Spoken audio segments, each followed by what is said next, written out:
pas mal de dessins. Parce que bon, j'ai une formation initiale où j'étais plus dans la mécanique. Dans la mécanique, on dessinait déjà pas mal. Donc voilà. J'en suis arrivé à la conclusion, au constat qu'en fait, il y avait de plus en plus de petites structures en menuiserie qui sont à peu près de notre taille. En fait, des fois, quand on ne dessinait pas, on se faisait déboîter par des... quand vous arrivez en concurrence avec un Schmidt ou je ne sais pas qui, Schmidt il arrive avec sa belle 3D, vous arrivez avec votre papier, votre crayon, et des fois, ça c'était le constat initial. Des fois ça passait pas. Donc je me suis dit, je vais essayer de dessiner pour montrer qu'est-ce qu'on va faire au client. Donc, alors là c'est un projet qui est en cours. Donc là, par exemple, c'est pour un magasin, voilà, je ne sais pas si on voit bien. Voilà, un magasin, il y a un magasin qui voulait des panneaux rainurés. Alors j'ai fait ça en un quart d'heure, j'ai dessiné ça pour une musée avec qui je travaille. Il est allé voir le client, il dit voilà, moi je te propose ça. Donc, voilà, il a fait ça. Et derrière, le client a dit bah oui, moi ça m'intéresse ton projet, je vois bien ce que ça peut donner, et voilà. Donc ils sont partis sur cette base de discussion. Et puis petit à petit, le projet il avance, et il s'est dit finalement le panneau ici je veux pas, ici moi finalement j'ai mon compteur électrique, je veux un bout de caisson. Ah puis finalement ce serait bien de rajouter une étagère. Voilà.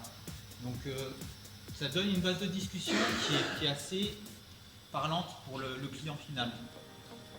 Et après, derrière, là c'est pas encore fini parce qu'il dit moi j'ai mon petit banc là qui était là derrière ma vitrine, finalement ça va faire dégueulasse de voir ce petit banc qui va rester. Moi ce petit banc je vais le virer et je vais mettre des jolis caissons avec des portes pour ranger mes chaussures de ski. Bon, c'est pour un magasin de ski. Donc voilà, ça c'était ce sur quoi j'ai constaté, voilà, c'est ce sur quoi j'essaye de travailler avec les clients qui sont avec nous. Et puis on s'est rencontré avec Vitap il n'y a pas longtemps, j'ai rencontré cette machine et c'est vrai que je me suis dit il y a quelque chose à faire. Voilà, c'est des machines qui sont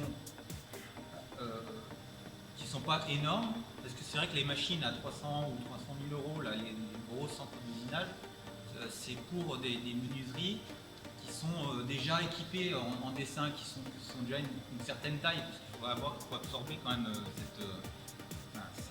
c'est un coût, c'est un investissement qu'il faut absorber.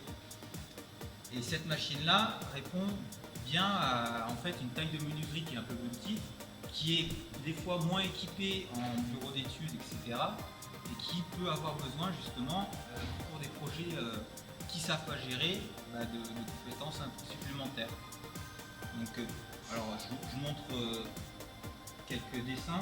Alors là on voit ça, c'est le dessin que je vous ai montré.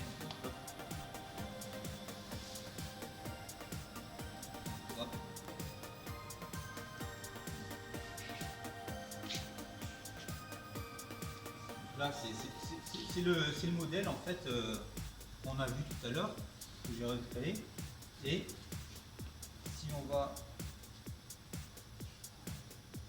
Alors ça, c'est un dessin sur lequel je suis en train de travailler, donc il n'est pas finalisé. Mais si on regarde, c'est pas ça que je veux faire.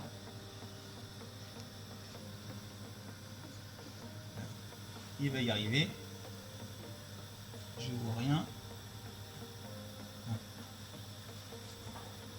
Si on regarde mon caisson, j'ai mon caisson ici avec mes côtés, mes façades, mes trous de perçage. Là j'ai un gros trou parce que ici j'ai le passage d'électricité parce que j'ai mon compteur électrique. Là j'ai le passage d'une goulotte au-dessus qui est là, mes tourillons qui passent. Et après, non, j'ai pas cliqué sur le bon.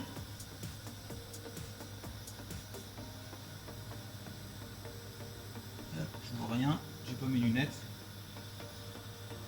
Donc là, j'ai mon côté avec tous mes perçages que je peux exporter en DXF directement à la machine. Voilà. Donc, c'était un peu ça mon idée de base. Et après, bon, moi, j'essaie de travailler sur. Il y a des projets qui peuvent être simples, comme par exemple celui-là, c'était pour. Non, c'est pas celui-là. Là, pour un autre menuisier, où en fait, lui, c'était pas le problème de savoir-faire, il n'avait pas un problème de savoir-faire, il a juste pas le temps de préparer tout ça. Il a eu cette commande là pour tous ses meubles au mois de juillet, il voulait prendre ses vacances au mois d'août, et il fallait qu'il pose le 15 septembre. Donc en fait, il m'a contacté. Moi j'ai préparé, comme je vous ai fait, tous les débits, tous les programmes. Et lui, il est arrivé le 1er septembre, il avait ses panneaux, il a fait son prédébit, il a mis tous ses panneaux, il les a envoyés sur sa CN. Alors c'était pas une étape, parce que voilà, mais bon, il l'a fait. Et après, c'est tout sorti dans les temps. Donc, si, c'était une Vitap, mais il ne le savait pas encore. Ouais, il va en acheter une, je pense. Et vous voyez, voilà, ce petit caisson qui est tout bête. Hop, si on regarde.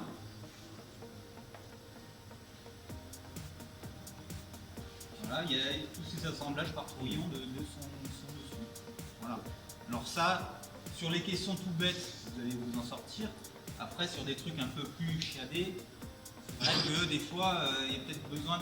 Alors peut-être au final, vous allez y arriver, mais il y a peut-être besoin d'une compétence supplémentaire. Voilà. C'est là où je peux peut-être vous aider. Donc après,